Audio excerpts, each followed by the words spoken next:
প্রিয় দর্শক সকলকে স্বাগত জানাচ্ছি মিলেনিয়াম টেলিভিশনের বলার কথা বলবো অনুষ্ঠানে। দর্শক, বলার কথা বলবো অনুষ্ঠানে আমরা সাম্প্রতিক নানা প্রসঙ্গের বিশ্লেষণমূলক আলোচনা শুনি। আজকের প্রসঙ্গ জামাতের নিষিদ্ধর প্রস্তাব, এবং এ বিষয়ে কথা বলবার জন্য আমাদের আমন্ত্রণে বাংলাদেশের একজন সিনিয়র সাংবাদিক, আপনাদের পরিচিত মুখ আমাদের মাঝে উপস্থিত রয়েছেন। চলুন আলোচনার শুরুতে তার সাথে পরিচয় করে দেওয়া যাক। আজকে উপস্থিত রয়েছেন জনাব বিভুরঞ্জন সরকার, সিনিয়র সাংবাদিক। জনাব বিভুরঞ্জন সরকার, আপনাকে স্বাগত জানাই আজকের আয়োজনে। দর্শক, আজকে আমরা আলোচনা করব, কিন্তু তার আগে একটু প্রেক্ষাপট বলে নিতে চাই যে আপনারা জানেন যে বাংলাদেশের এক ধরনের অস্বাভাবিক পরিস্থিতি আমরা মোকাবেলা করছিলাম। কোটা বিরোধী যে ছাত্র আন্দোলনের প্রেক্ষিতে এখানে নানা রকম ঘটনা ঘটেছে। আমরা জানি যে হতাহতের ঘটনা ঘটেছে, অসংখ্য মানুষ সেখানে হত্যার শিকার হয়েছে, নির্যাতনের শিকার হয়েছে। অন্যদিকে নাশকতা চালিয়ে অনেক রকম রাষ্ট্রীয় সম্পদের ক্ষতি সাধন করা হয়েছে। বর্তমানে সরকার পরিস্থিতি সামাল দেওয়ার জন্য কারফিউ জারি করেছে এবং কারফিউ যথাসময়ে বাড়ানো কমানো হচ্ছে। কিন্তু তারপর আমরা দেখছি যে বিভিন্নভাবে বিক্ষিপ্তভাবে অসন্তোষ বিক্ষোভ বিভিন্ন জায়গায় চলছে। সরকার নিয়ন্ত্রণ করছে এবং জনজীবনে শৃঙ্খলা প্রতিষ্ঠা করবার, শান্তি প্রতিষ্ঠা করবার চেষ্টা চলছে। এবং অর্থনীতিও এক ধরনের ক্ষতির মুখে ছিল, সেই অর্থনীতিকে ফিরে আনবার জন্য সরকার পদক্ষেপ গ্রহণ করছে। কিন্তু এই সময় যখন এই পরিস্থিতি, তখন আমরা দেখলাম যে গতকাল 14 দলের বৈঠকে একটি সিদ্ধান্ত এসেছে যে জামাত শিবিরকে নিষিদ্ধ করা।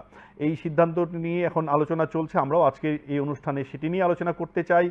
এর পূর্বাপর নানা প্রসঙ্গ, জামাত শিবিরকে কেন নিষিদ্ধ করার প্রয়োজন হলো এই সময় এসে, বা জামাত শিবির আসলে কি, তাদের কেন নিষিদ্ধ করার কথা বলা হচ্ছে, এবং এই নিষিদ্ধের ফলে আসলে পরিস্থিতি আসলে উন্নতি ঘটবে নাকি আবার সংকটের দিকে যাবে, আমাদের দেশের রাজনীতির লক্ষ্য কি, গতি প্রকৃতি কি, সরকার কিভাবে সামনের দিনগুলোকে সামাল দেবে, এবং বাংলাদেশের যে মুক্তিযুদ্ধের চেতনা তার যে কতটা আমরা অনুধাবন করছি এবং বাংলাদেশ কতটা সেটিকে আঁকড়ে ধরে আছে, সবকিছু মিলেই আমরা কথা বলবো। আপনারা আমাদের সাথে শেষ অবধি থাকবেন সে প্রত্যাশা করছি। আপনাকে স্বাগত আবারও আজকের আয়োজনে। যে আমি প্রথমেই 2 মিনিট একটু জানতে চাই যে বর্তমান যে প্রেক্ষাপট পরিস্থিতি চলছে সে সম্পর্কে আপনার পর্যালোচনা বা অভিমত। যে আমরা দেখছি যে ছাত্রদের একটা বিশাল আন্দোলন গেল, সে আন্দোলনকে কেন্দ্র করে যদি কোটার আন্দোলন, কিন্তু আমরা দেখলাম যে এটি নিয়ে পরবর্তীতে নানা রকম নাশকতা, সন্ত্রাসী কর্মকাণ্ড ঘটলো এবং মাঠে পুলিশের সাথে এক ধরনের মানে বৈরী একটা অবস্থা আমরা দেখলাম। সেখানে নানা রকম গোলাগুলির ঘটনা ঘটেছে, অসংখ্য প্রাণপাত হয়েছে এবং তার হিসাব নিকাশ নিয়ে নানা রকম এখন পরিসংখ্যান আমরা দেখছি। সরকার আনুষ্ঠানিকভাবে একটা পরিসংখ্যান দিয়েছে, কিন্তু কিছু গণমাধ্যম বলছে যে একটু বেশি। এসব নিয়ে আমরা শোকাহত একদিকে, ক্ষুব্ধ অন্যদিকে, আবার একটি পক্ষ এই পরিস্থিতিকে কাজে লাগিয়ে সরকার পতনের এক ধরনের আন্দোলন সূচনা করতে চায়। তারা এক দফা দাবিতে জনমত সংগঠিত করার চেষ্টা করছে এবং সেই যে আবেগ সেটিকেও তারা ব্যবহার করবার চেষ্টা করছে। এবং বর্তমান সরকারের প্রধান তার পদত্যাগ অনেকেই প্রকাশ্যে দাবি করছেন। এই পরিস্থিতিকে আপনি কীভাবে দেখছেন? আসলে বাংলাদেশের যে রাজনৈতিক পরিস্থিতি তৈরি হলো, এটিকে আপনি দীর্ঘ সময়, আপনি নিজেও রাজনীতি করেছেন ছাত্র অবস্থা, আমরা জানি আপনি দীর্ঘ বাংলাদেশের রাজনীতির নানা রকম গতি প্রকৃতি, উত্থান পতন প্রত্যক্ষ করেছেন, এইসব নিয়ে আপনি লিখেছেন, আপনি কলাম লিখেছেন বিভিন্ন সময়, সেগুলো আমরা ছোটবেলাও পড়েছি। তো আজকের এই প্রেক্ষাপটটি আপনি কীভাবে দেখছেন? আমরা জামাত নিষিদ্ধের আলোচনা যাওয়ার আগে আপনার কাছ থেকে বর্তমান সময়ের একটু মূল্যায়ন পেতে চাই। ধন্যবাদ আপনাকে। শুরুতেই আমি দর্শক শ্রোতাদের অভিনন্দন জানাই এবং কিছু বলার আগে এই সাম্প্রতিক আন্দোলনে সহিংসতায় যারা প্রাণ হারিয়েছেন তাদের সবার প্রতি আমি শ্রদ্ধা নিবেদন করছি। আসলে একটা খুবই অস্বস্তিকর রাজনৈতিক পরিস্থিতি আমাদের দেশে সৃষ্টি হয়েছে। এখন প্রশ্ন হলো যে কিভাবে এই পরিস্থিতি সৃষ্টি হলো।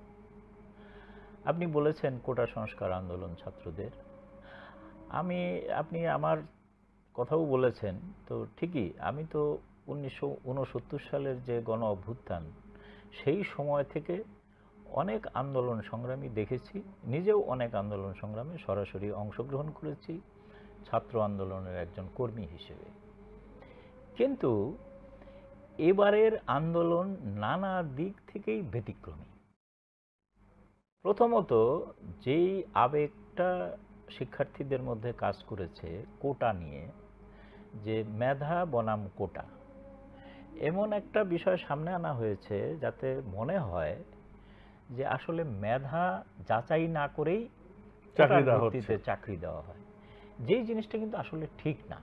এটা ঠিক যে কোটা আমাদের রয়েছে এবং এই কোটার পরিমাণটা 56%। 30% হলো মুক্তিযোদ্ধাদের জন্য, আর বাকি 26% অন্যান্য জেলা ছিল, নারীদের ছিল। নারী ছিল, অনুন্নত জনগোষ্ঠী ছিল, সব মিলে 56%। কিন্তু এই যে 56% এটাও কিন্তু আসলে মেধা যাচাই প্রক্রিয়ার মধ্য দিয়েই হতো। আপনাকে নানা ধরনের পরীক্ষা করার পরে তারপরে আপনার এই কোটার প্রশ্নটা আসতো। কাজেই এটা ঠিক না যে যারা এই সময়টা চাকরি পেয়েছে তারা মেধাহীন ছিল বা মেধার ভিত্তিতে হয়নি। তাছাড়া আরেকটা বিষয় লক্ষণীয় যে মুক্তিযোদ্ধা কোটা যেটা বলা হচ্ছে, এবং বলা হচ্ছে যে মুক্তিযুদ্ধের এত বছর পর মুক্তিযোদ্ধারা তো চাকরির বয়সে নেই, ইভেন কি মুক্তিযোদ্ধাদের সন্তানদেরও আর এখন হয়তো অনেকের চাকরির বয়স নেই, তাহলে কি তাদের নাতিপুতিদের জন্য এই কোটা? আপনি দেখেন যে আমরা যদি খোঁজ নেই তাহলে দেখব যে আসলে 30% কেন 10%ও মুক্তিযোদ্ধা কোটায় কখনো চাকরি পায়নি।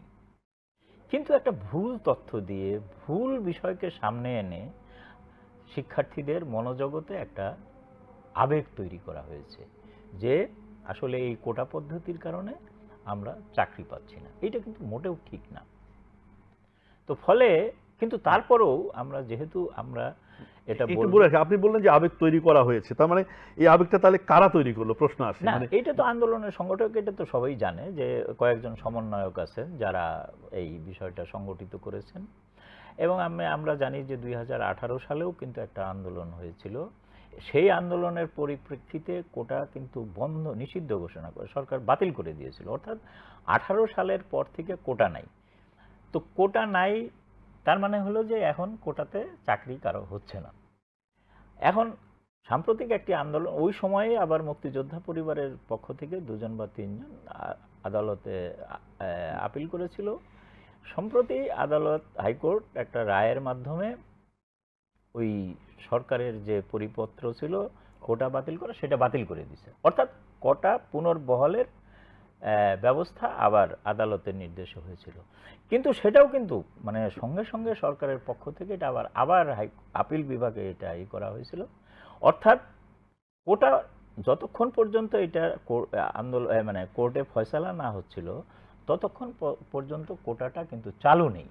কিন্তু এই বক্তব্য বা এই অভিমত সরকারের পক্ষ থেকে বলা হচ্ছিল ছাত্রদের, কিন্তু আমরা দেখলাম যে ছাত্ররা এটিকে গ্রহণ করলো না। এক ধরনের অনাস্থা আমরা দেখেছি যে শুরু থেকে। সেটার একটা কারণ হলো যে সরকারের প্রতি নানান কারণে একটা অনাস্থা তৈরি হয়েছে। আদালত সম্পর্কেও অনেকের মধ্যে নানা ধরনের বিরূপতা তৈরি হয়েছে, এটা একটা আছে। আরেকটা হলো যে ওইটা বললাম আমি যে চাকরির সংকট। আসলে আমাদের দেশে এই যে কোটা ব্যবস্থা বাতিল হওয়ার পরেও কিন্তু চাকরি প্রত্যাশী সবাই কিন্তু চাকরি পাবে না। কারণ সরকারি চাকরি তো হয় কতজন, বছরে হয়তো 1000, 800, 700 এরকম আমরা দেখতেছি আর কি। বিসিএস এ হয়তো সর্বোচ্চ এরকম 1000-1200 বেশি কখনো হয় না।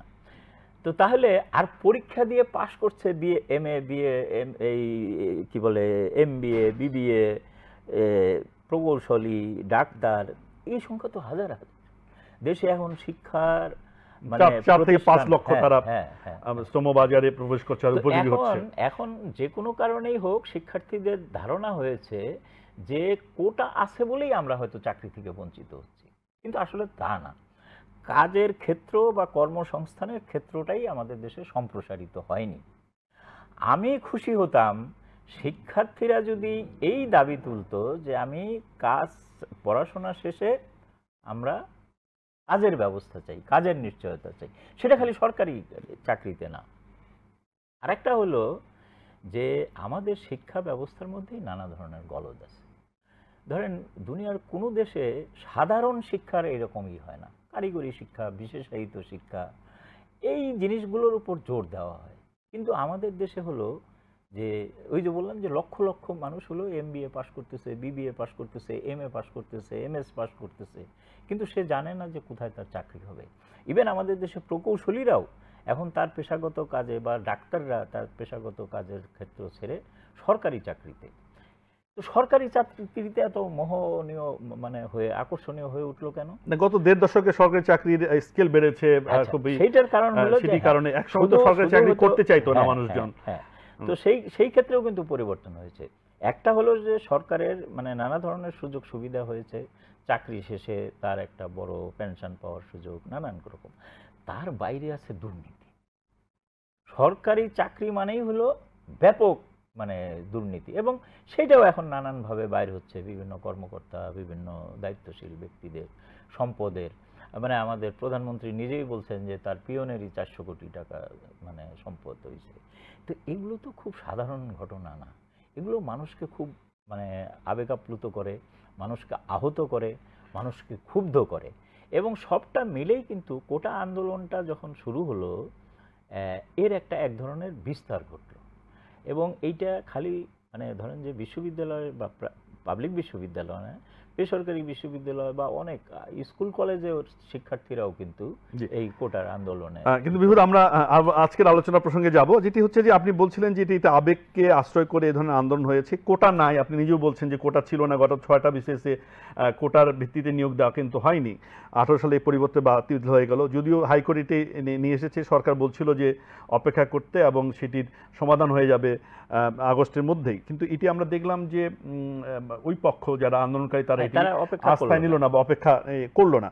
কিন্তু তার পরবর্তী নানা ঘটনা প্রবাহ আমরা দেখলাম যে অ্যাকচুয়ালি কোটা তো এখন সরকারের পক্ষ থেকে মেনে নেওয়া হয়েছে বলা হচ্ছে, বা তারা বলেছে সরকারের দাবির সাথে তাদের দাবির কোনো পার্থক্য ছিল না। কিন্তু এখন এরপরেও একটি অংশ আছে যারা আন্দোলন করতে চায় এবং তারা যে মাঠে নামছে এবং তারা অনেকটা উপেক্ষা করে আইন শৃঙ্খলার যে ভয়ভীতি উপেক্ষা করে এটিকে আপনি কিভাবে ব্যাখ্যা করবেন? এটির আসলে লক্ষ্য কি, নাকি এটি তাদের সেই আবেগ থেকে তাদের? সেটা আমি বলছি যে ধরেন এইটাকে আমরা বলতেছি ছাত্রদের একটা নির্দোষ আন্দোলন, অরাজনৈতিক আন্দোলন, এর পিছনে কোনো রাজনীতি নাই। এখানেও কিন্তু রাজনীতি আছে।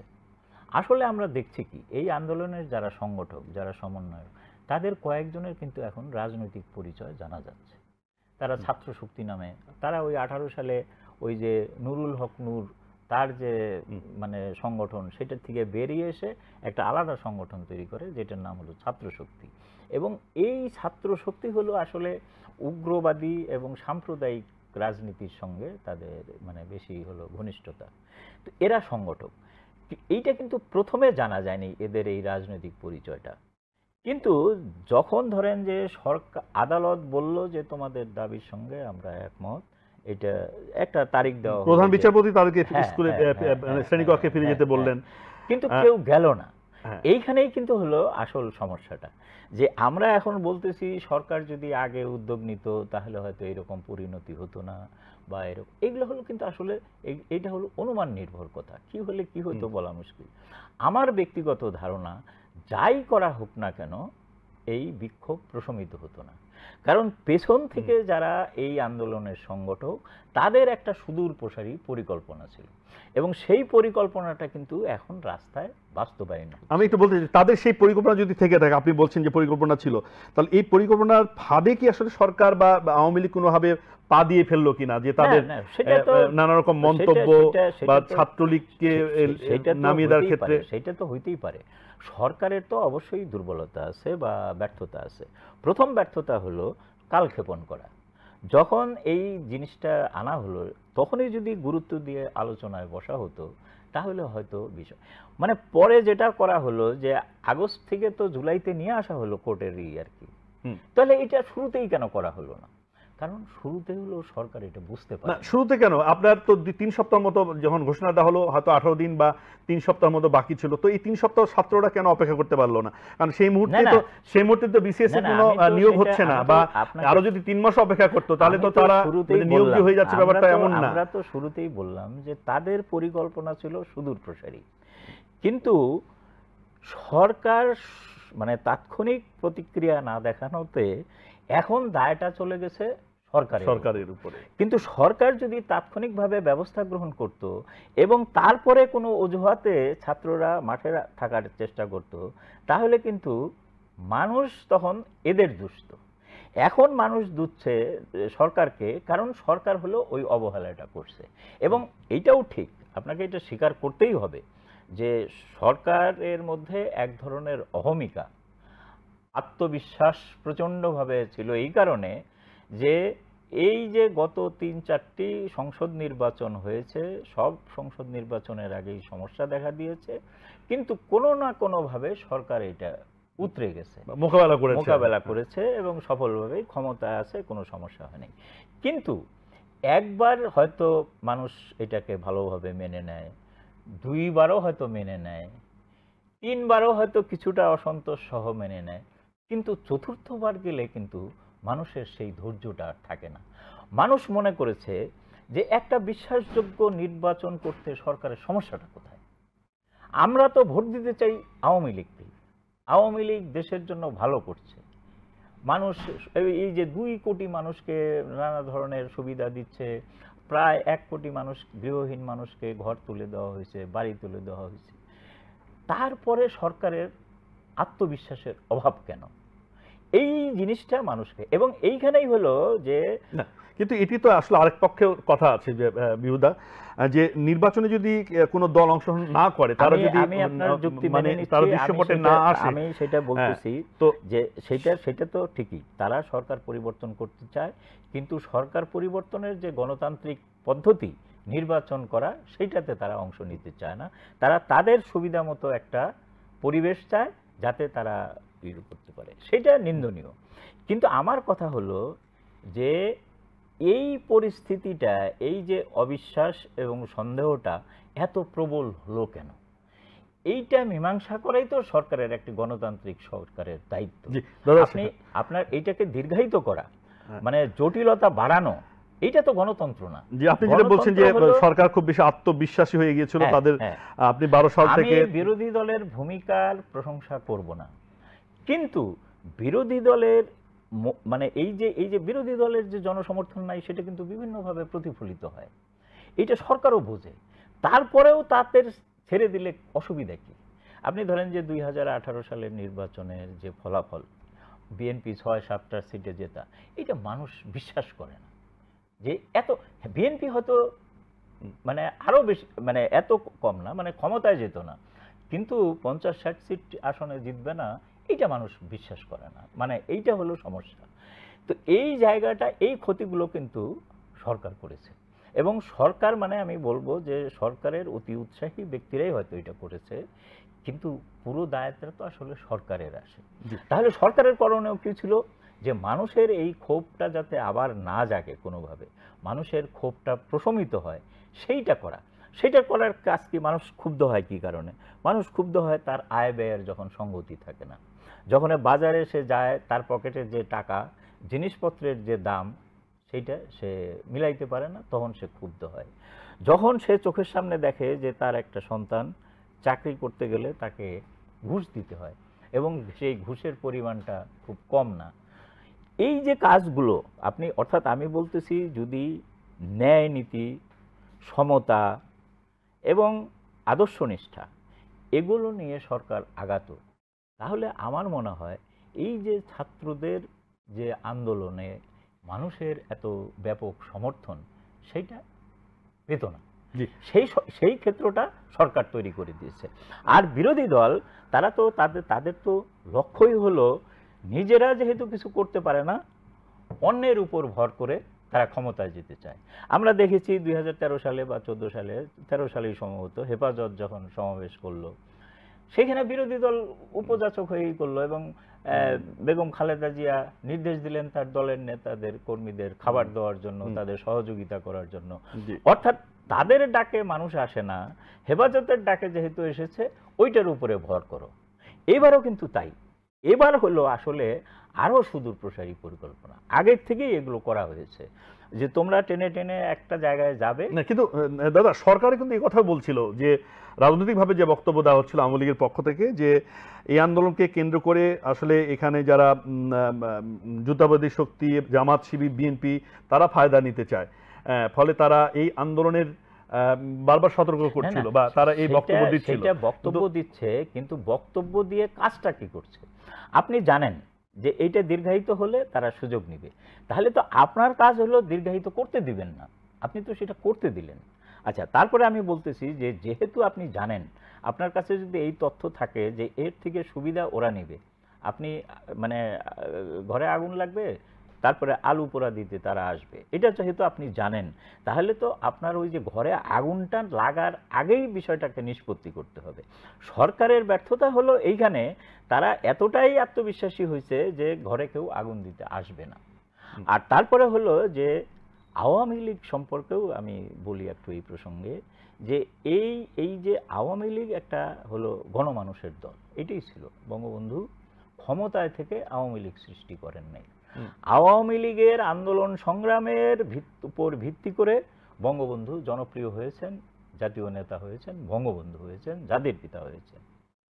সেই দলটা ক্ষমতায় গিয়ে মানে আমলা, এবং যেটা পাকিস্তান আমলে ছিল, মানে আমলা নির্ভর হয়ে পড়েছে, আমলা নির্ভর বা নির্ভর হয়ে পড়লো, দলের না। অর্থাৎ হওয়া উচিত আওয়ামী লীগের সরকার, এখন হয়েছে সরকারের আওয়ামী লীগ। অর্থাৎ দলটাও চলে সরকারের ইতে, ডিসি এসপি বা অমুক সাহেব তমুক সাহেব ইউনো সাহেব এদের কাছে যায় তো মানে তদবির করে বা নতজানু হয়ে থাকে আওয়ামী লীগের স্থানীয় নেতারা। কিন্তু হওয়ার কথা তো উল্টা, দল নীতি নির্ধারণ করবে, দল কৌশল ঠিক করবে, সেই হিসেবে তারা চলবে। কিন্তু এই জায়গাটায় আওয়ামী লীগের একটা মানে কি বলবো, মানে ব্যর্থতা, এবং সেই ব্যর্থতার সুযোগ নিয়েই কিন্তু। জি দাদা, আপনি নানা মাত্রিক ব্যর্থতা বা সংকটের কথাগুলো বলেছেন। আমরা একটু বর্তমান মুহূর্তে আসতেছি, আমরা পরে আলোচনা চলে যাব যে জামাত নিষিদ্ধের প্রস্তাব বা প্রসঙ্গ নিয়ে।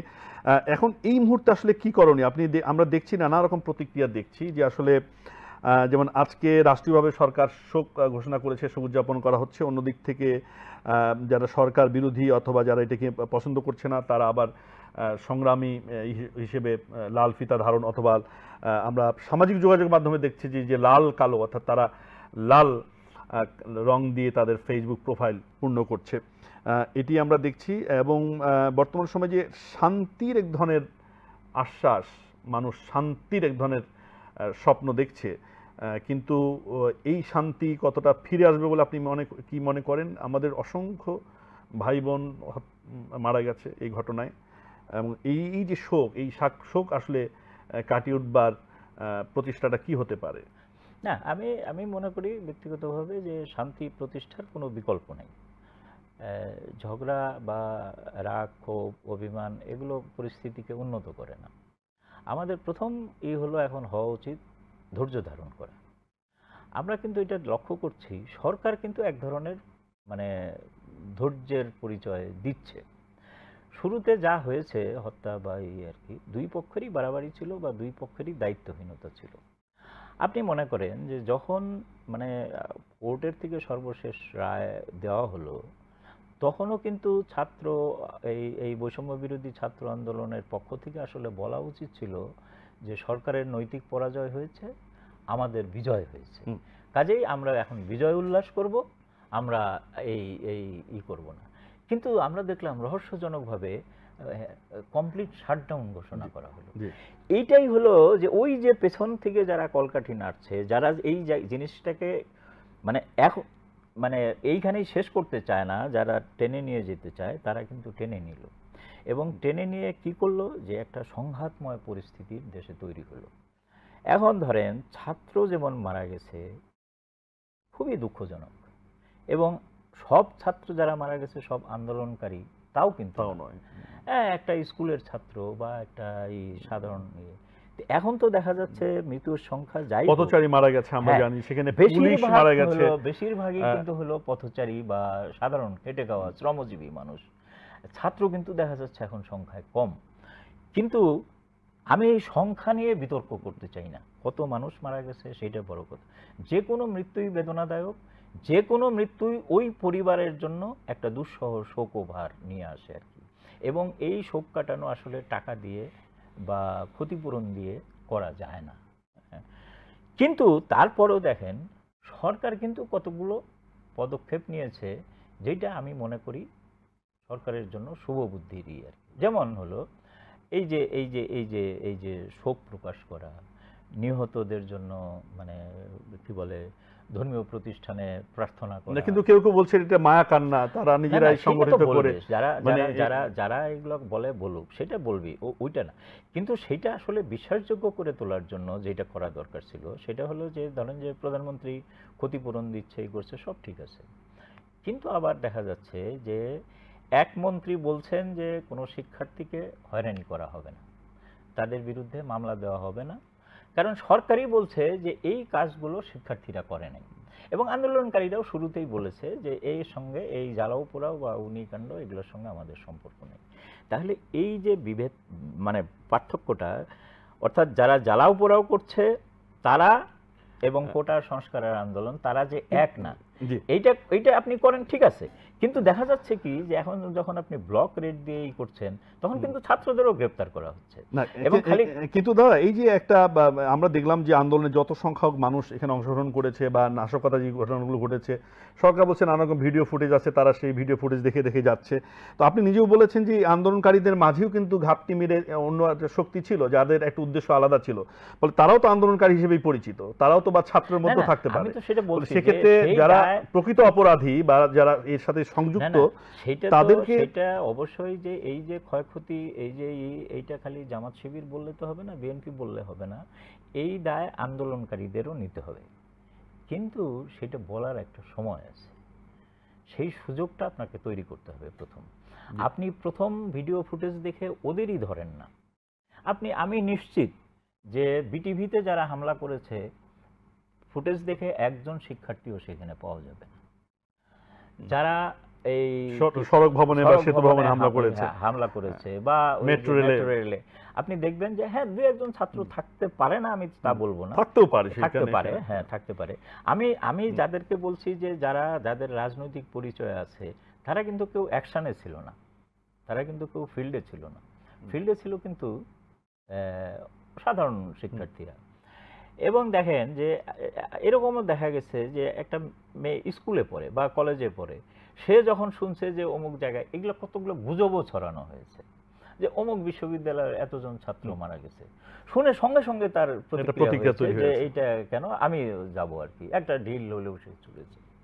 এবং দেখেন যে কিছু নির্দোষ মানুষকেও কিন্তু দেখা গেছে যে এদের পাশে দাঁড়াইতে।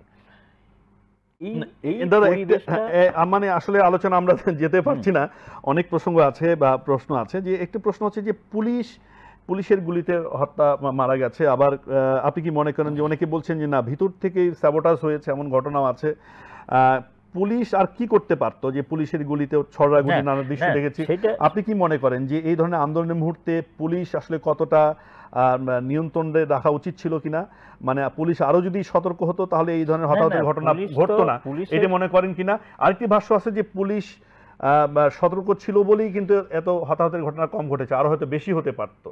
হ্যাঁ, এইগুলোতে কথা আছে, দুই পক্ষ ঠিকই আছে, আপনি যেটা বলছেন আমি তো এটা করতে পারবো না যে শুধু পুলিশের বাড়াবাড়িতে এইটা হয়েছে বা এত হয়েছে তা না, কিন্তু পুলিশের ভুল হলো যে পুলিশই হলো আমরা সাধারণভাবে মনে করব যে তারাই হলো শান্তি শৃঙ্খলা রক্ষার দায়িত্বে, তারা জানে যে একটা মবকে কিভাবে শান্ত করতে হয়।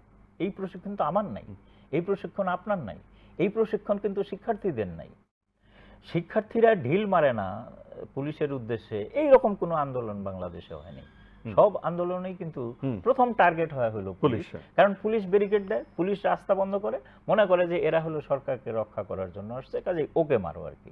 সরকারের সরাসরি প্রতিনিধি কিন্তু শিক্ষার্থীদের কাছে এই পুলিশ, তো ফলে তারা হামলা শিখে। এখন আমরা যদি দেখি যে শিক্ষার্থী কেন্দ্রিক যেই সব জায়গা, সেইগুলোতে কিন্তু বড় ধরনের কোনো সহিংসতা হয়নি। মূল ঘটনাটা ঘটেছে 18 থেকে 19 তারিখ, যে সেটা কোথায় ঘটনা, মানে আমি যদি দেখতাম যে বিটিভি ভবনে হামলার সময় পুলিশ ব্রাশ ফায়ার করে 50 জনকে মেরেছে, বিটিভিতে হামলাকারীরা তারা কিন্তু 6 থেকে 7 ঘন্টা অবস্থান করেছিল এবং তারা খুব বেশি সংখ্যক না, কিন্তু তাদের বিরুদ্ধে কোনো ব্যবস্থা নেওয়া হয়নি বা তাদের বিরুদ্ধে করা হয়নি, এবং পুলিশ তখন সারেন্ডার করেছে। বলতে পারেন যে তারা যেহেতু সংখ্যায় বেশি ছিল, তারা না, পরবর্তী সময় যখন বিজিবি নিয়ে আবার এটা রিকভার করার জন্য যায় তখনও কিন্তু তারা সেখানে অবস্থান করছিল। আমি বলছি যে শিক্ষার্থীরা যেখানে জমায়েত ছিল সেইখানে আপনি যদি গুলি করতে পারেন, নাশকতার জায়গায় পুলিশ কেন নিষ্ক্রিয় থাকবে, সেটা কিন্তু একটা প্রশ্ন বড়। আমরা এখন বলতেছি যে পুলিশের বাড়াবাড়ির কারণে, কিন্তু পুলিশ ওই বাড়াবাড়িটা শুধু শিক্ষার্থীদের উপর করলো কেন? আচ্ছা, তারপরে কথা আছে যে শুধু কি পুলিশই গুলি করেছে? পুলিশ তো গুলি করলে তাহলে বুকে কেন সব তাদেরকে এই প্রশিক্ষণ? তাহলে পুলিশের মধ্যেও এমন কেউ ছিল কিনা যারা অন্যদেরকে সহযোগিতা? দাদা, নানা প্রশ্ন আছে, নানা অভিযোগ আছে, নিশ্চয়ই এগুলো সময়ের সাথে সাথে এগুলো সব বিষয়ে আমরা স্পষ্ট হব, নানা রকম তথ্য আমাদের মাঝে আসবে, কিন্তু নিরাসক্ত বিশ্লেষণ আমরা করতে পারবো কিনা, মানে পক্ষ বিপক্ষের বাইরে থেকে, সেটি হচ্ছে বড় প্রশ্ন। আসতে চাই আজকের যে প্রসঙ্গ নিয়ে শুরু করেছিলাম, যে গতকাল 14 দলীয় সভায় জামাতকে নিষিদ্ধ করার সিদ্ধান্ত নেওয়া হয়েছে এবং এ ক্ষেত্রে আইন মন্ত্রণালয়ের নির্দেশ দেওয়া হয়েছে প্রয়োজনীয় পদক্ষেপ গ্রহণ করার জন্য। এই সময়ে এসে কেন জামাত নিষিদ্ধের সিদ্ধান্তটা হলো রাজনৈতিকভাবে, মাননীয় প্রধানমন্ত্রী বা 14 দলীয় নেতারা নিলেন, আপনি কিভাবে দেখছেন? না, এইটাও তো আমি মনে করি যে এইটা মানে ওই যে বললাম যে বিলম্বিত উপলব্ধি আর কি। জামাত নিষিদ্ধের দাবিটা কিন্তু জনপ্রিয় একটা দাবি।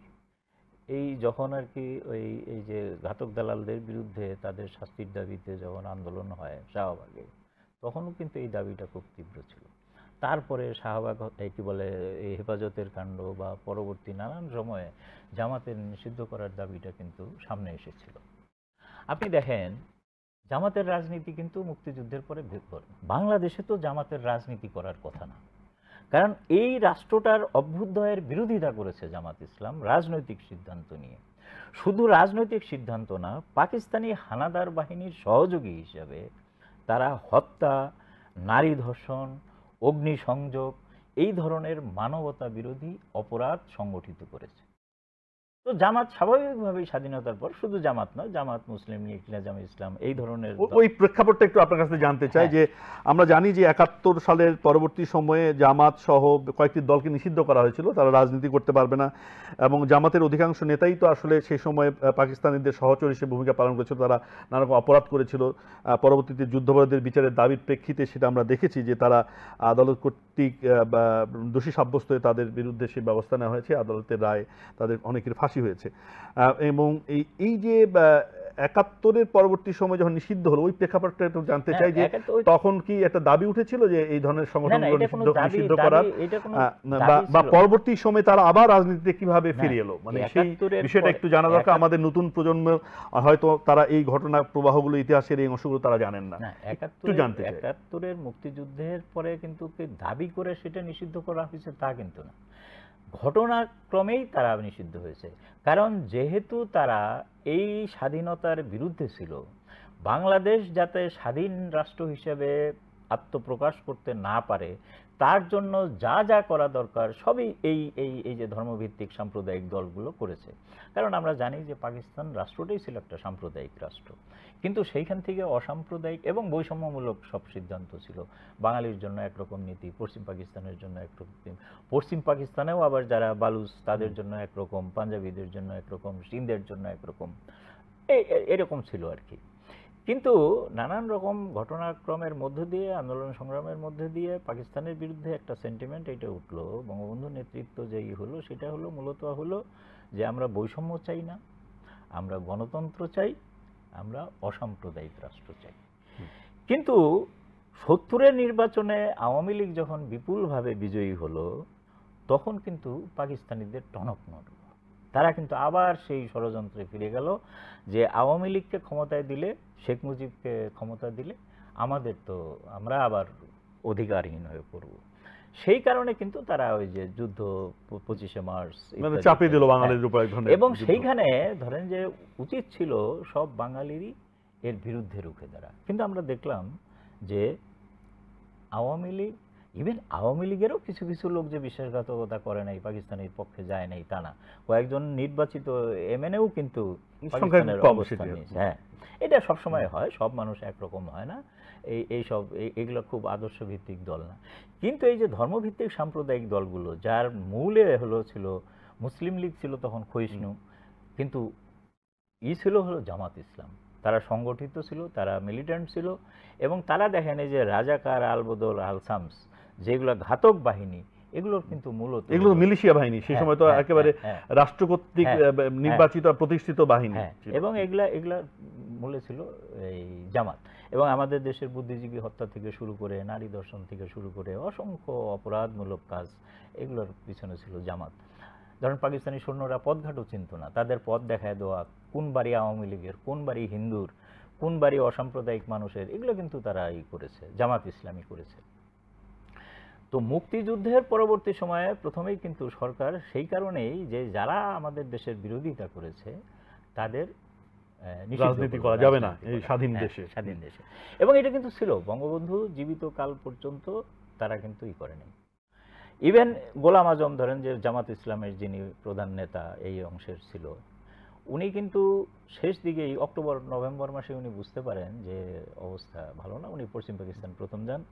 তারপরে বাংলাদেশ স্বাধীন হওয়ার পরে তিনি প্রথম সৌদি আরবে যান, তারপরে সেখান থেকে লন্ডন যান, এবং উনি পূর্ব পাকিস্তান পুনরুদ্ধার কমিটি গঠন করে অনেক টাকা পয়সাও কিন্তু সংগ্রহ করছে, এবং গোপনে এইখানে কিন্তু তাদের যা লোক ছিল এরা আত্মগোপনে ছিল, কেউ করেছিল, এই দিনাজপুরের লোক গেছে হয়তো চট্টগ্রামে, চট্টগ্রামের লোক গেছে রংপুরে, এইরকম ভাবে স্থান বদল করে তারা আবার পাকিস্তান পুনর্গঠনের স্বপ্ন দেখছে, এবং সেই স্বপ্ন গোলাম আজম দেখিয়েছে।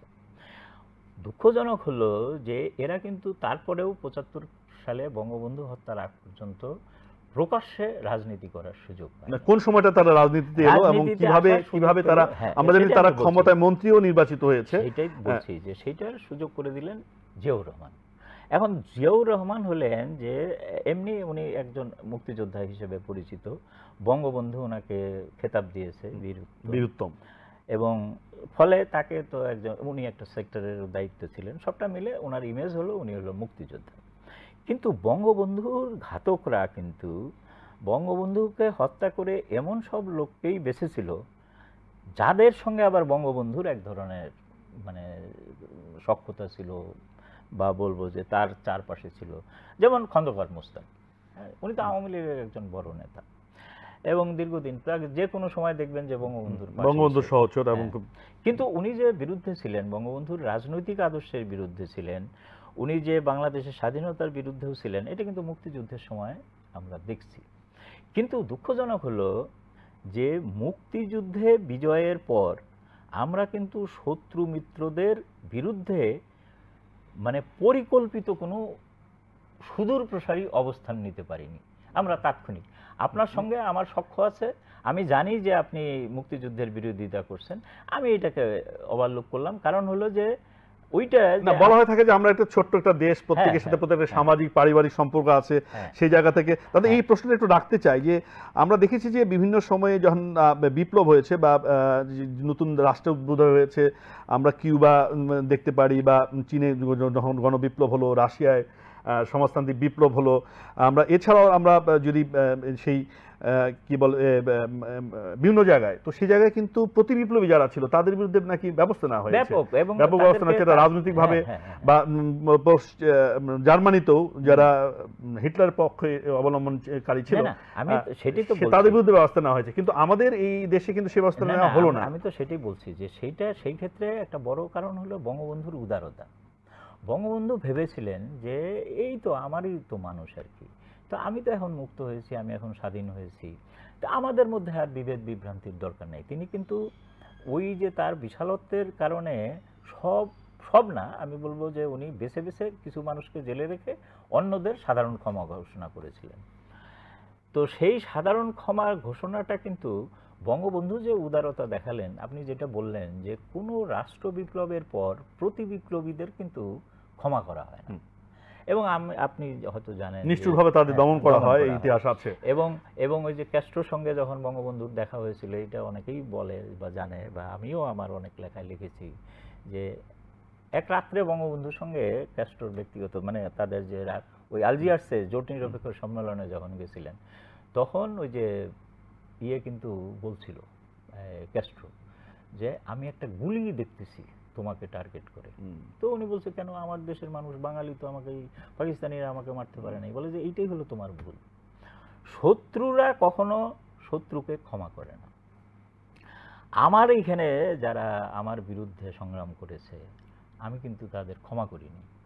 তো বঙ্গবন্ধু জিজ্ঞেস করছিলেন যে কি করছো, বলে আমি কিছু করি নাই, এই ওদেরকে একটা জাহাজে নিয়ে কোথায় যেন যাচ্ছিল, জাহাজটা ডুবে গেছে। স্পষ্ট। অর্থাৎ অর্থাৎ এটা কিন্তু আসলে জাহাজটা হঠাৎ করে ডুবে গেছে তা না, তাদের শাস্তি দেওয়ার জন্যই ওই রকম ব্যবস্থা। তখন কিন্তু বঙ্গবন্ধু বলেছিলেন যে এই কাজটা তো মানে আমি করিনি, আমার দেশে তো আমি কোনো আমার প্রতিপক্ষ। এবং এই ধরনের কথা আছে যে ধরেন যে কিছু মুক্তিযুদ্ধ বিরোধী শক্তি, ফজলুল কাদের চৌধুরী, সবুর খান, এরা যখন কারাগারে ছিল বঙ্গবন্ধুর বাড়ির থেকে তাদেরকে খাবারও দেওয়া, ব্যক্তিগতভাবে তিনি সহযোগিতা করেছেন। কিন্তু উনার এই মানবিকতা, এই উদারতা কিন্তু ওরা কিন্তু এটা নিল না। তারা তো একটা জবাব, ওই যে যেটা আমি বললাম যে পূর্ব পাকিস্তান পুনরুদ্ধার কমিট করার জন্য তারা যে আপনি বলছিলেন যে জিয়াউর রহমান এসে এদের এখন হলো কি রাজনীতি করার অধিকার জিয়াকে যখনই করলেন, জিয়া কিন্তু দেখলো যে তার একটা জায়গা দরকার দাঁড়াইতে গেলে, ক্ষমতা করতে গেলে। আওয়ামী লীগের জায়গা হলো মুক্তিযুদ্ধ, অসাম্প্রদায়িকতা। তো ওই জায়গায় তো তার মানে খাওয়া নাই, তাহলে তাকে কি করতে হবে? যে উনি নতুন একটা আইডেন্টিটি নিয়ে আসতে হবে। নতুনটা কি যে আমাদের সবাইকে মিলে এখন করতে হবে, নতুন বাংলাদেশ, আমরা বাংলাদেশী। এই যে করে উনি কিন্তু ওনার সময় কিন্তু এই কি বলে এই গোলাম আজম দেশে ফিরে আসলেন লন্ডন থেকে পাকিস্তানি ভিসা নিয়ে। আচ্ছা, এসে উনি কিন্তু ৭৭ সাল থেকে উনি এখানে অব্যাহতভাবে থাকলেন, তার বিরুদ্ধে কোনো ব্যবস্থা নেওয়া হলো না। প্রথম জিয়াউর রহমানের সময় রাজনৈতিক দল বিধি করে যখন দল পুনর্জীবিত করা হয়, তখন কিন্তু জামাতের নামে নিবন্ধিত হয়নি, তখন তারা ইসলামিক ডেমোক্রেটিক পার্টি নামে, আইডিএল, ইসলামিক ডেমোক্রেটিক পার্টি নামে, লীগ নামে, আইডিএল নামে তারা একটা নিবন্ধন নিল। সেইটাই কিন্তু পরে আস্তে আস্তে আস্তে আস্তে যেহেতু তারা সুযোগ পেয়ে গেল, নির্বাচনে অংশগ্রহণ করলো, তারা কিন্তু সংগঠিত হলো। এবং দুঃখজনক ঘটনা হলো জিয়ার মৃত্যুর পরে, এরশাদ ক্ষমতায় আসার পরে এখানে একটা আরেক ধরনের রাজনৈতিক তৈরি হলো বাতাবরণ, মানে ধর্মকে রাজনীতিতে সরাসরি নিয়ে আসা, মানে উনি রাষ্ট্রধর্ম পুঁজি হিসেবে রাষ্ট্রধর্ম ঘোষণা করা হলো ইসলামকে। সেটার থেকে বড় জিনিস হলো যে এরশাদ বিরোধী আন্দোলন করতে যায় জামাতের প্রতি কিন্তু এক ধরনের নমনীয়তা এই দলগুলোও দেখালো। অর্থাৎ যারা ধর্মভিত্তিক রাজনীতি করে না, আওয়ামী লীগ বলেন, ন্যাব বলেন, ওয়ার্কার্স পার্টি বলেন, জাসদ বলেন, তারা কিন্তু জামাতকে দূরে না ঠেলে এক ধরনের ওই যে কি বলবো, কি বলা হয়তো তখন যুগপৎ রাজনীতি, যুগপৎ, কিন্তু তারা জোটে তো নেয়নি, মানে কোনো বিএনপিও তার জোটে নেয়নি বা আওয়ামী লীগও তার জোটে নেয়নি। এটা তো একটা কৌশল, এটা হলো যে তাদেরকে করা, কিন্তু তারা তো জায়গাটা পেয়ে একজনের সমর্থন বা স্বীকৃতি পেল, তারা তো একসঙ্গে আপনার করতে পারছে।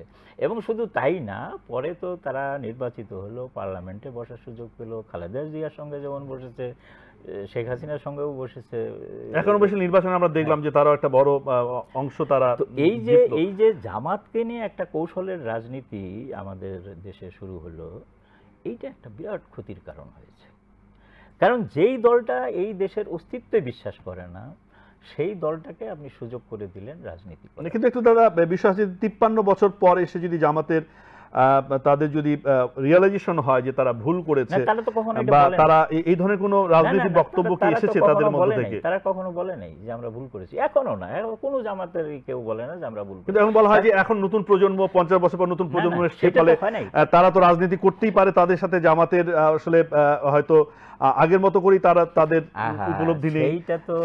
সেইটা তো যদি আপনি বলেন তাহলে তো এই ভারতেও ওই রকম আর কি, যারা ওই যে জনসংঘ করতো বা যারা সাম্প্রদায়িক বলবে যে এটা তো আগের জামানা ছিল, এই জামানা তো এখন এটা নাই। দেখার বিষয় হলো যে আপনি আদর্শগতভাবে সেই অবস্থান পরিত্যাগ করছেন কিনা। এখন যারা জামাত শিবির করে তারা বলে কিনা যে 71 সালে আমাদের অবস্থান ঠিক ছিল না, বা এই কথা বলে কিনা যে ধর্মকে রাজনীতির ভিত্তি করা যাবে না, ধর্ম এবং রাজনীতি আলাদা, তা তো বলে না, তারা তো একই কথা বলতেছে। এবং তাই শুধু না, এই যে গলা কাটা, রক কাটা, এটা তো জামাত শিবিরেরই শিবির তো ওই যে আপনি চট্টগ্রাম বিশ্ববিদ্যালয়ে দেখেন কতজনের মানে এই করা হয়েছে, তারা রক কেটে দিচ্ছে। আমাদের নতুন প্রজন্ম হয়তো সেটি জানে না, ওরা যারা এখন বিশ্ববিদ্যালয়ে পড়ছে, যারা পড়ছে তাদের একটু আলোচনা আনতে চাই যে আপনি যেটা বলছেন যে আসলে বিশ্ববিদ্যালয়গুলোতে একসময় কিন্তু আমরা দেখেছি যে রাজশাহী বিশ্ববিদ্যালয়, চট্টগ্রাম বিশ্ববিদ্যালয় এই জামাত শিবির হলগুলো দখল করে তারা অবস্থান নিয়েছিল, এবং আমরা দীর্ঘ সময় দেখেছি যে এদের সাথে কিন্তু অন্যান্য অপরাপর ছাত্র সংগঠনগুলোর এক ধরনের রাজনৈতিক লড়াই দ্বন্দ্ব হয়েছে। আপনি বলেছেন যে গলাকাটা হয়েছে, হতাহতের ঘটনাগুলো হয়েছে। মুক্তিযুদ্ধের পক্ষের শক্তি কিন্তু সেই প্রতিরোধটা তৈরি করেছিল। তো আজকে যখন এই আলোচনাটা এসছে আমরা দেখছি যে জামাত শিবিরকে এতদিন নিষিদ্ধ করা হয়নি কেন, এই প্রশ্নটাও কিন্তু একটু জানা দরকার যে কিন্তু আজকে এসে সেটি কেন করা হচ্ছে। সেটা আমি বলছি যে ধরেন যে একটা আমাদের বড় একটা দুর্বলতা হলো যে যেটা আপনি বললেন যে এই যে একটা আদর্শিক অবস্থান থেকে যে আমরা কোনো করতে পারি নাই, যে মানে এই যে মুক্তিযুদ্ধ বা স্বাধীনতার এত বছর পরেও মুক্তিযুদ্ধের চেতনার কথা বলে আমরা এখন আমাদেরকে করতে হয় আর কি, এবং এটা মানুষের কাছে খুব বিশ্বাসযোগ্য মনে হয় না। কারণ মুক্তিযুদ্ধের চেতনার কথা বলে আওয়ামী লীগ এই যে গত এখন চলতেছে 4 মেয়াদে না, কিন্তু দাদা মুক্তিযুদ্ধের চেতনাটা তো আসলে এটা তো অসত্য হয়ে যায় না, বা মুক্তিযুদ্ধের চেতনা তো খর্ব হয়ে যায় না, সেটা নিয়ে কেউ যদি ব্যবহার করে, সেটা যদি ব্যবহার করে সেটি একটা বিষয়। কিন্তু আমরা কি কথা ভুল করছি যে মুক্তিযুদ্ধের চেতনা তাকে খুব হালকা করে দেখছি আমরা? আমি রাজাকার স্লোগান ঢাকা বিশ্ববিদ্যালয়ের ছাত্ররা দিচ্ছে বা অপরাপর অন্য জায়গায় আমরা শুনতে পারলাম এই আন্দোলনকে কেন্দ্র করে। তাহলে কি আমি জানতে চাই যে আওয়ামী লীগ তো ক্ষমতায় আছে, আওয়ামী লীগের মুক্তিযুদ্ধের নেতৃত্বদানকারী সংগঠন বা দল, তারা মুক্তিযুদ্ধের চেতনার কথা বলেছে, মুক্তিযুদ্ধের চেতনার কথা বলে তারা রাষ্ট্র ক্ষমতায় এসেছে, কিন্তু এসে হয়তো সর্বক্ষেত্রে মুক্তিযুদ্ধের চেতনাকে প্রতিষ্ঠা করতে পারেনি বা সেটাকে ধারণ করতে পারেনি, আপনি নিজেও বলেছিলেন। তো তাই বলে কি মুক্তিযুদ্ধের চেতনাটা কি চলে গেল? আমরা কি সেই জায়গায় নিয়ে যাচ্ছি দেশটা? না, নিয়ে তো মানে এখন তো বাস্তবে দেখা যাচ্ছে তাই। এইখানেই তো আপনি কি মনে করেন যে আসলে কি হওয়া উচিত? তো এটা তো ব্যর্থতা যে আওয়ামী লীগ এই জেনারেশন, আপনি যেটা বললেন যে এখন যারা বিশ্ববিদ্যালয় বা স্কুল কলেজের ছাত্র, তারা কিন্তু 2001 দেখে নাই। 2001 থেকে 6 পর্যন্ত বিএনপির যে মানে অত্যাচার, নির্যাতন, ধর্ষণ, বিরোধী দলের নেতাদের হত্যা, আওয়ামী লীগের বড় বড় নেতাদের গুলি করে হত্যা করা, 21 আগস্টের মতো গ্রেনেড হামলার যে ঘটনা, সেই শাসনামলে এগুলো কিন্তু তারা দেখে নাই। এবং আওয়ামী লীগের ব্যর্থতা হলো যে এই ইতিহাসটা নতুন প্রজন্মের কাছে আনতে পারে না। তারা কি দেখছে? এই প্রজন্ম দেখছে যে মুক্তিযুদ্ধের কথা বলে হলো দুর্নীতি করা হয়, মুক্তিযুদ্ধের কথা বলে হলো মানুষকে হত্যা করা হয়, গণতন্ত্রের মানে যেটা বলে যে মত প্রকাশের স্বাধীনতা হরণ করা হয়, মুক্তিযুদ্ধের চেতনার কথা বলে দুর্নীতি করা হয়, বেনজির এরকম শত শত কোটি টাকার মালিক হয়, মতিউর রহমান এরকম শত শত কোটি টাকার। সেটা কি মুক্তিযুদ্ধের চেতনার দোষ? মানে সেটা তো আপনি এটাই তো আপনার ব্যর্থতা যে আপনি এটা বুঝাইতে পারলেন না। তারা মনে করতেছে যে এটাই হলো মুক্তিযুদ্ধ, যে মুক্তিযুদ্ধের কথা বলে আপনি হলো যে ভুয়া মুক্তিযোদ্ধা বানাবে, মুক্তিযুদ্ধের কথা বলে হলো অবৈধ সুযোগ সুবিধা নেবে। এইটা তো তার দোষ না, তাকে তো আপনি এই শিক্ষা দিতে পারেন, কারণ সে চোখের সামনে দেখছে যে ওই লোক তো মুক্তিযুদ্ধের চেতনার কথা বলছে, কিন্তু সে হলো এই অপরাধগুলো করছে। তার বিরুদ্ধে আপনি যদি শাস্তিমূলক ব্যবস্থা নিতেন, তাহলে মানুষ মনে করত যে হ্যাঁ আপনি ঠিক আছেন, এইটা মুক্তিযুদ্ধের চেতনা না, মুক্তিযুদ্ধের চেতনা হলো তার বিরুদ্ধে যে আপনি অবস্থান নিচ্ছেন সেইটা। আপনি ধরেন যে ওই যে কি বলবো, ওই যে কি একটা হলো না কয়েক বছর আগে, ওই যে ক্যাসিনো, তখনও কিন্তু আওয়ামী লীগের বিরুদ্ধে, আওয়ামী লীগের কয়েকজনের বিরুদ্ধে হলো, কয়েকজনকে অ্যারেস্ট করা হলো, মানুষ কিন্তু তখন বাহবা দিয়েছিল যে না এই তো ঠিক আছে। না, আমাদের বিভিন্ন সময়ে প্রধানমন্ত্রী বলেছিল দুর্নীতি বিরোধী জিরো টলারেন্সের কথা বলেছে, কিন্তু সেটিকে আসলে সেইভাবে বাস্তবায়ন হতে দেখেনি। একটাও তো বাস্তবায়ন হইতে দেখে নাই মানুষ, এইটা হলো মানুষের ক্ষোভের জায়গা। কিন্তু আওয়ামী লীগ তো বলছে যে উন্নয়ন হয়েছে দেশে, আমাদের পদ্মা সেতু হয়েছে, মেট্রো রেল হয়েছে, যে বড় বড় প্রকল্প, সেটা তো আসলে কোনো সরকার করেনি। কিন্তু মানে সেই জায়গাটিতে যে আসলে অর্থনৈতিক সমৃদ্ধি, বড় প্রকল্পের বাস্তবায়ন, সেটিকে কি মানে খুব অ্যাকসেপ্ট করেনি না? কই মানুষ তাহলে দাঁড়াইতো, মানুষ তো সেটাই করছে না। এই যে আপনি এত ধ্বংসযজ্ঞ, এটা চিন্তা করা যায়? দুনিয়ার কোনো সভ্য দেশে এরকম হয় না। কিন্তু আপনি কোথাও মানুষের মধ্যে কোনো মানে সহানুভূতি দেখছেন? মানুষ বরং ওই হত্যার কথা বলতেছে যে আপনি এরকম ছাত্র হত্যা করছেন, আপনি নিরীহ মানুষ হত্যা করছেন। ওইটা এই জায়গাটাতে নেওয়ার ক্ষেত্রে আমি মনে করি যে আওয়ামী লীগের একটা ব্যর্থতা আছে, এবং এইটা আওয়ামী লীগকে উপলব্ধি করতে হবে যে শুধু উন্নয়ন দিয়ে আপনি, আইয়ুব খান কিন্তু উন্নয়নের ডিকেট করেছিল 10 বছর, এবং তার 1 বছর পরে তার পতন হয়েছিল। মানুষ মনে করে যে এগুলো করা তো তোমার দায়িত্ব, এই জন্যই তো তুমি সরকারে আসছো। জি, এটা তো কোনো বাড়তি কাজ না। বাড়তি কাজ হলো যে তুমি অনিয়ম করতে দিবা না। জি, কিন্তু দাদা আমাদের রাষ্ট্র ব্যবস্থায় দুর্নীতি, আমাদের রাষ্ট্র ব্যবস্থায় যে স্বজনপ্রীতি, এগুলো যে নতুন আওয়ামী লীগের সময় হয়েছে তাও তো নয়। আমাদের যখন সমাজের মননে গভীরে যখন এটা আছে, কিন্তু তার বিরুদ্ধে আসলে অবস্থান নিয়ে আওয়ামী লীগ কিছু দেখাতে পারেনি, আপনি সেটি বলছেন। আমার কথা হলো যে এগুলো কমবে বলেই তো মানুষ আওয়ামী লীগকে ভোট দিয়েছিল। আপনি 2001 থেকে 2006 পর্যন্ত বিএনপি যা করেছে, বিএনপি জামাত, তার বিরুদ্ধে প্রবল অনাস্থা জানিয়েই তো ভোট। ধন্যবাদ দাদা, কিন্তু আমরা একটু কতগুলো কথা বলতে চাই, মানে একটু আলোচনা আনতে চাই যে এক ধরনের, আপনি কি মনে করেন যে আওয়ামী লীগ ক্ষমতায় এসেছে বলে এই যে টানা ধারাবাহিকভাবে আছে বলে একদিকে তো উন্নয়ন হয়েছে, কিন্তু বাংলাদেশের যে রাজনৈতিক পরিস্থিতি ছিল, বাংলাদেশে আমরা একসময় রাজপথে প্রকাশ্যে বাংলা হবে আফগান, আমরা সবাই কি বলে তালেবান, এই ধরনের স্লোগান উঠেছিল। তালেবানদের থেকে যে যারা ফেরত হয়েছিল এখান থেকে প্রশিক্ষণ নিয়ে আফগানিস্তানে বাংলাদেশে এসে তারা 300 জায়গায় বোমা নিক্ষেপ করেছে। আমরা আমাদের প্রগতিশীল শক্তির উপরে নানা রকম বোমা হামলার ঘটনা দেখেছি, জঙ্গিবাদের ঘটনাগুলো দেখেছি। তো অনেকে বলছেন যে আওয়ামী লীগ যদি না থাকতো তাহলে বাংলাদেশ অনেক আগে আফগানিস্তান বা পাকিস্তান হয়ে যেত, এই এক ধরনের ভাষ্য আছে বা পর্যবেক্ষণ আছে। ফলে আওয়ামী লীগ সেই জায়গাটিকে তো বাংলাদেশকে একটা ভূমিকা রেখেছে, আপনি কি মনে করেন? না না, আমি ওইখানেই বলছি যে এই যে জঙ্গিবাদ এবং এইটা রোখার আস্থা কিন্তু মানুষ আওয়ামী লীগের উপর রেখেছিল, এটা ঠিক, এটা তো কোনো সন্দেহ নেই। কিন্তু আপনি ক্ষমতায় এসে সেইখানে কতটুক মানে আর আগে বাড়াইলেন আর কি, সেইখানে মানুষ দেখে। আপনি যদি মানে 2014 সালে 13 সালে জামাতকে নিষিদ্ধ করতেন, যে ধরনের ফল পেতেন, এখন কিন্তু সেই ফল পাবেন বলে আমি ব্যক্তিগতভাবে মনে করি না। কারণ জামাত এটা জানে কয়েক বছর আগের থেকে যে তাকে নিষিদ্ধ করা হতে পারে, তাহলে বিকল্প কি সেগুলো কিন্তু সে করে ফেলেছে, নানা কৌশল অবলম্বন করেছে। তারা গোপনে কাজ করতে অভ্যস্ত, সেটা তো তারা ওই যে 72-75 পর্যন্ত দেখিয়েছে যে তারা গোপনে কিভাবে সংগঠিত হইতে পারে। এখনো কিন্তু জামাত তাই করেছে, তাদের অর্থনৈতিক ভিত্তি আছে, অর্থনৈতিক শক্তি আছে। আপনি সেগুলোতে যদি আপনি আঘাত না করেন, শুধু জামাতকে নিষিদ্ধ করেন, জামাত বিএনপির মধ্যে যাবে এবং আওয়ামী লীগের মধ্যেও যাবে, এবং আওয়ামী লীগ অথবা গিয়েছে অলরেডি, হয়তো অনেকেই তো বলে যে ইভেন আওয়ামী লীগের নেতাই তো বলছেন যে হাইব্রিড কাওয়া, এগুলা মানে হাইব্রিড মানে তো অন্য দল থেকে আসছে, কারা আসছে। তো আপনি এবং ইভেন এখনো ছাত্রলীগ নেতৃত্বের মধ্যে শোনা যায় যে, কিন্তু রাজনৈতিকভাবে তারা সাংগঠনিকভাবে যদি নিষিদ্ধ হয়, এটা একটা বড় শক্তি বা অর্জন বলে মনে করছেন, তারা অনেকটা নিয়ন্ত্রিত হবে বা ছদ্মবেশে তাদের কাজ করতে হবে। কিন্তু দাদা, জামাত শিবিরকে রাজনৈতিকভাবে নিষিদ্ধ, সংগঠন হিসেবে নিষিদ্ধ করলেন, কিন্তু তার যে আইডিওলজি জায়গাটুকু, ভাবাদর্শের জায়গাটুকু, সেটিকে যদি তার বিরুদ্ধে যে কার্যকর পদক্ষেপ না নেওয়া হয়, সেটি তো খুব সফল হবে বলে মনে হয়। ক্ষেত্রটাকে আপনি উন্মুক্ত করে দিয়েছেন এই সময়ে। আপনি ওয়াজ তো বন্ধ করতে পারেন না, কারণ ধর্ম তাহলে এই হবে। কিন্তু ওয়াজে কি বলা হয়, কি ধরনের উগ্র সাম্প্রদায়িক মনোভাবই করা হয়, সেটা আপনি কিন্তু বন্ধ করছেন না।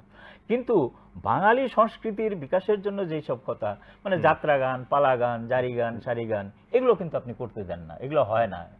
মানে কেউ এখন গানের রেওয়াজ করে না, বলা হয় যে না এগুলো তুই না, হাম নাচ ছাড়া এগুলো কোনো চলবে না, সেগুলোই হলো বাউলদের উপর আক্রমণ করা হয়।